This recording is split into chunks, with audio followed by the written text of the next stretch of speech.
and make sure that all of our items would comply with it.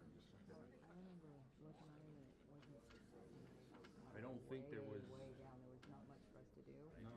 But having now heard him say that, we should probably take a more fine Yeah, I see your look email here. at that. Yeah, I just sent it, just kind of all an idea of which ones were up next.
board to allow Mr. Thomas to participate remotely.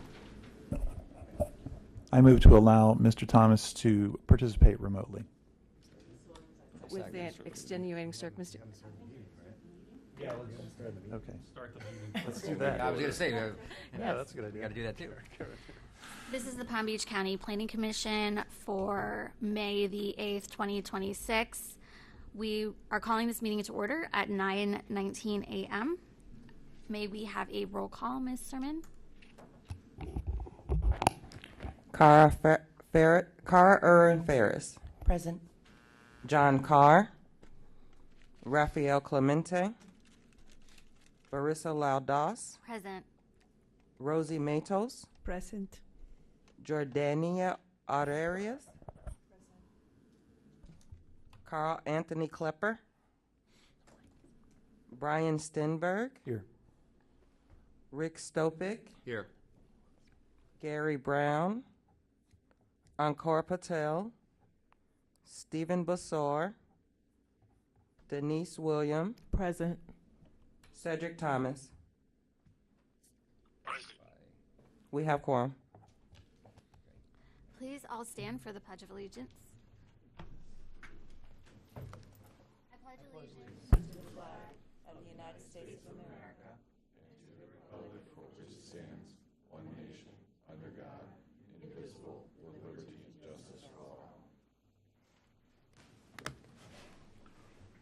Do we have a proof of publication? Yes, we do, ma'am. Why don't we do the motion now Okay. to have Mr. Thomas attend telephonically? I'd like to make a motion that Mr. Thomas attend telephonically due to extenuating circumstances. I'll second that motion. Denise. Do we have any postponements on the agenda? No, we don't. Can I have a motion to approve the agenda? So moved. And we have a motion by the vice chair. Do we have a second? Sure. Seconded by Mr. Sobek. All in favor? Aye. Aye. Aye. Aye. Any opposed? The motion passes 8-0. Do we have a motion to approve the minutes for April? I'll make a motion to approve the minutes from April 10th, 2026. I second. All in favor? Aye. Aye. Any opposed? Aye. The motion passes 8-0. We have one comment card by the public. Christopher O'Brien. Christopher O'Brien. Would you like to?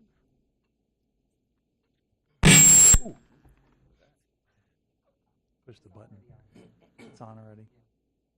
Mr. O'Brien, please come on up to podium 2.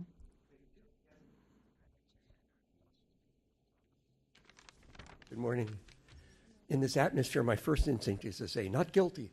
A little humorous. So I'm here kind of on impulse to do this real quickly. I've been a developer since the 70s. I worked for Westinghouse. We had the first new town in Florida, Coral Springs, and the other was Columbia, Maryland. And during that process, I worked for Westinghouse, and then I was hired by Disney Development in Boca Raton. I did Boca West and Broken Sound. And while I was there, I was asked to greet the representative from the Japanese National Housing Society. His name was Mr. Matsunaga, which means new life. And of course, because I had a friend who was a friend of the Japanese ambassador. So they came to Boca West to look at our development, and his comment was, "Your zoning is so restricted." He said, like "Anatawa henedes," which means you're crazy. And he said, he talked about in Japan, the zoning is not so simple as to so many units per acre. And I had retired for a while, and someone called me and asked me to do a design for them. I'm looking at a piece of property. So just to tip my history, this is one of my first developments, 1978 in Coral Springs, where we did the first single-family attached with making the townhouses structurally separate so you could get separate, that's one of the innovations. My most recent was in Lake Park, won a design award. This is actually a multifamily site. We made it look like single-family homes, and I won the design award from the Builders Association. So my point being that socially, I'm a social worker now. Social, our problem is affordable housing. You talk about workforce housing. And my perception is that the problem is our concept of zoning where we do units per acre. And as long as I do dwelling units per acre as a builder, I have to build the largest thing to do. In Japan, they study density by how many bedrooms, how many bathrooms, how many people you think will live there, will the children go to school. So my suggestion is we could look at our zoning in units per acre and as a team put together a program where we could look at density differently. So instead of building great big single family homes, we could build some really nice, in Japan, they build a thing called an LDK, which is a living room, dining room, kitchen, and a couple lives in that. In one of the crunches many years ago at Crisdon in Coral Springs, we built the Tower Club, which was 90 studio apartments, and they're gorgeous and they're still there. So the paradigm is you can't build affordable housing. I'm saying to you, if we look back at our zoning and the way we do our zoning, we could create a zoning that allows us to build something smaller and more affordable and still have it be an asset to the neighborhood. And I get 12 seconds and I'm done. So if you'd like, you have my number, contact me. I'd be happy to sit with the team and share with them what the Japanese Housing Authority told me, okay?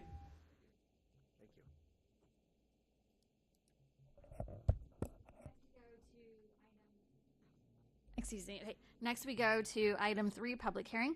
We will hear from the applicant first, then planning staff, followed by public comments. Planning staff and the applicant may respond to comments. Planning Commission will then direct questions to staff and or the applicant. The Commission may then discuss the amendment. Do we have the applicant present? Yes, here. This is Ken Shankman over here. He's the owner of Ball Candy Store. He is present. Would you like to commence your presentation? Yes. Okay. All right. Good morning. My name is Cameron Baker. I'm the land planner with Schmidt Nichols. Here on behalf of the applicant, as I mentioned, this is Ken Shankman. He's the owner of Ball Candy Store. So just to give you a brief background of Ball Candy Store, they were established in 1992. So over 30 years of experience. They've built a strong reputation for customer support and customer satisfaction, should I say, and satisfying the taste buds for good candy and tasty treats. All right, so we're here this morning requesting approval of a small-scale future land use amendment. To get into the site, it is 1.28 acres. It's zoned as MUPD. It has an existing future land use of industrial, and we are proposing to shift that to commercial high with an underlying industrial. All right, so the site is currently developed as a bulk candy store. So the specific uses we have on site is warehousing, accessory office, and accessory retail. It's located within a industrial plan development, also within the Palm Beach International Approach Path Conversion Area, the Jog Road Corridor Study Area, and the Haverhill Neighborhood Plan Area overlays. So as you can see from this aerial here, this image, so the site borders an existing block of commercial high and commercial high with an underlying industrial future land use. So immediately to the south, we have some music instrument retail. To the east, we have some convenience and gas station. To the north, we have some light manufacturing. And then to the west, we have some warehousing. So we don't think this is too far-fetched. We think it's pretty compatible with the given corridor. All right, so why we are actually here. So the applicant proposes a 1,370 square foot expansion to the existing building on site designated as a type 1 restaurant without a drive-through. So this space is intended to be an ice cream parlor. So I just want to note, we cannot implement this expansion without that commercial high component on top of that underlying industrial. So as you can see from the renderings, I think we're doing a pretty good job to show its consistency with a candy store. We're even implementing some purple flower gummy bear bushes, which is fantastic. So I want to note that the application does not propose a removal of any of the existing industrial uses on site. So we're still going to maintain that 17,167 square feet of warehousing, retail, accessory office. So it is not our intention to strip that away. So as you can see here, this is our site plan. As I mentioned, it's just an expansion of the existing building here, so it's only that 1,370 square feet. And then as you can see on the right here, and more so to the bottom of your screen, we have one condition that the applicant is in agreement with, and it's to incorporate a cross-access easement to the south of the site for whenever the site to the south goes in for any sort of redevelopment. All right, to wrap things up, so approval of this application will allow for a complementary use addition with shared and existing infrastructure, and also an appropriate evolution of the existing jog road corridor. So I want to note that planning staff has identified that this application is consistent with the policies listed in the comprehensive plan and all of those overlays that I mentioned earlier. With that being said, the applicant respectfully requests your approval for this future land use amendment. And I want to note that county staff recommends approval with that condition mentioned. So if there's any questions, I'm here to answer, and thanks for your time. Thank you. May we have the presentation from staff now? Sure. The project manager, Aaron Kramer, is going to do the presentation.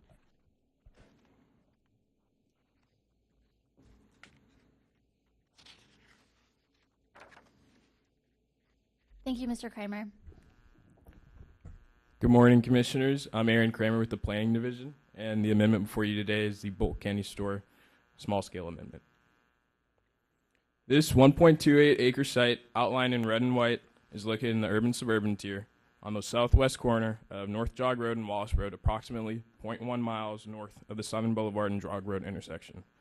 The subject site has not had any previous land use amendments and currently serves as a wholesale warehouse property with accessory retail candy sales known as a bulk candy store. Currently has an industrial IND future land use designation. The applicant is requesting a future land use change to commercial high with underlying industrial to accompany their concurrent zoning application, a development order amendment, DOA, to add 1,370 square feet type 1 restaurant without a drive-through.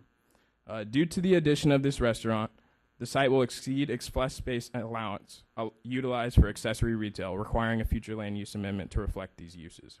They plan to retain the existing warehouse on the site. I wanted to take a moment to give you a brief overview of the commercial high future land use designation. CH is intended for the most intense commercial uses within the urban-suburban tier and intended to serve a community or regional demand, not just a neighborhood. These include retail uses, service-based uses, establishments, organizations, and more. CH also permits flex space. The industrial FLU allows for all industrial activities, including but not limited to the warehousing and manufacturing. As the map on screen shows, the subject site, outlined in red and white, is located along a corridor with industrial and commercial high future land use designations. The site is located within the PBIA overlay, the Haverhill Area Neighborhood Plan, and the Jog Road Corridor Study. Immediately north of the site, across Wallace Road, are warehouses and manufacturing spaces with industrial future land use designations. Directly south is Music Man, an instrument retailer and service center, which had a similar FLUO amendment from industrial to CHIND back in 2012. Further south are more warehouses with the same land use designation of commercial high with underlying industrial. East of the site, across Jog Road, is a Sunoco gas station with a 7-Eleven convenience store with a commercial high FLU designation. And just north is Symphony Place, a residential subdivision with an MR5 FLU designation. Neighboring the site to the west are multiple warehouse properties with a mixture of industrial and commercial high with underlying industrial FLU designations.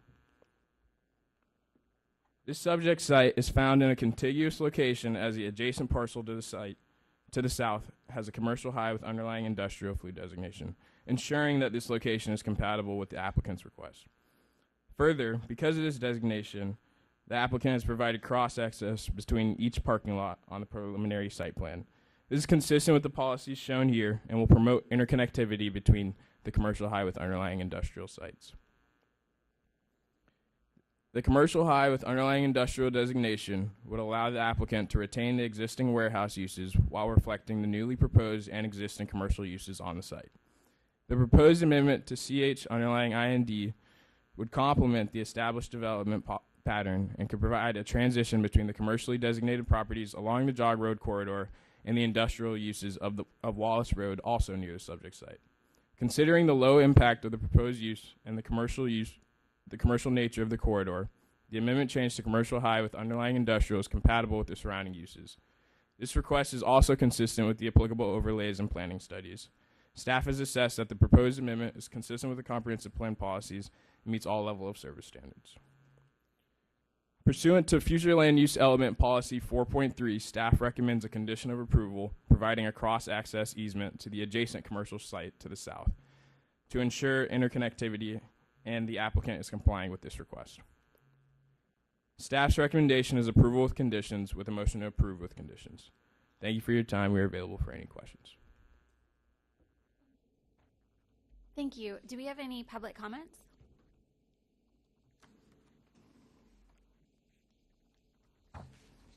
Does our Planning Commission have any questions? For staff, so the condition of approval for this, will the condition go in the ordinance and then is it attached to the map? Because this seems more like a zoning. I mean, it's a great condition. I love it. And it just, you know, we should do more of it. But how is this process? Seems more like a zoning catch as opposed to being a note on a planning map. I'll take this one. Yes, it's more commonly a zoning condition, but since it's furthering the plan and it's really anchoring our basis as to why it's appropriate, we're putting it in the ordinance. It will also be picked up in the zoning resolution and carried forward there. Okay. And there will actually be more detailed conditions that further it, like the timing and what's acceptable for an instrument and whatnot. So your flume, does it have a notation on it? How do you? It's done through GIS. The flume map, now just a GIS layer, will say that there was the ordinance at this date at this time to this. If you then click on that, the ordinance will be memorialized in there. So whenever staff touches it's easy for people to see. Like if I'm looking at properties, I can click on your map and I can see what my responsibilities would be. And okay. And then obviously once the instrument's recorded, it'll also be picked up in any sort of real estate, deed search, record search, and anything. So yeah, the idea is that it gets replicated across a lot of different documents. But yes, this is where we start. Are you Ms. Matos? Ms. Arias? Do you have a question? I do, thank you. Forgive my ignorance, but I'm going to ask a couple of questions and hopefully it's related to this. But the new structure, is there any, is it going to impact in any way the residential area? Because what I'm thinking is because of the new business, it's going to be more trucks coming in. And so is there any way where is there any extra exit or entrance way where the traffic would not, particularly on Jog Road, would not be affected as? There's low impact. There's not any residential properties adjacent to this. It's all industrial or commercial. So the access will remain the same. Dom can give you how many trips generation that is, but it's a very low impact. And the site it's existing already. The building is existing. They're just adding an ice cream parlor, a little over 1,000 square feet. So they're not going to be servicing by any additional larger trucks for that retail use. So, yeah, sure. Good morning. The impact is going to be very insignificant. Is it on? Push it. Oh, just close it. Oh, yeah. It should just be on. It's on? Oh, It should be okay. on, yeah. Right. Well, I do not have the information for the traffic study for the zoning, but I have the information for planning. So in terms of planning, the impacts are going to be insignificant because it shows that the maximum trips that they're going to have is 115, and around the surrounding those strips are going to be distributed around the surrounding network.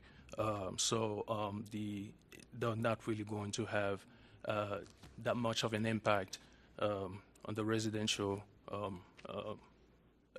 streets. Yeah, because it's retail in nature, so the existing uses already have the same amount. So you're not adding any significant trips to the site with this retail use. Thank you. Do we have any additional questions? Do we have? Unless you brought samples. Boom. Do we have a motion? Sorry. I would move that we approve item 3A1, the bulk candy store, as submitted with the recommendations per staff. Do we have a second? I second. Any opposed? All in favor? Aye. Aye. Aye. It passes 8-0. Do we have any comments from the commission members? Do we have any comments from the planning executive director? It's Cindy. Yeah, no comments. No comment. Do we have any comments from the assistant county attorney? No comments. Do we have any comments from the planning director? No. Do we have a motion to adjourn? So moved. A second? Second. Okay, all in favor? Thank you. We're adjourned.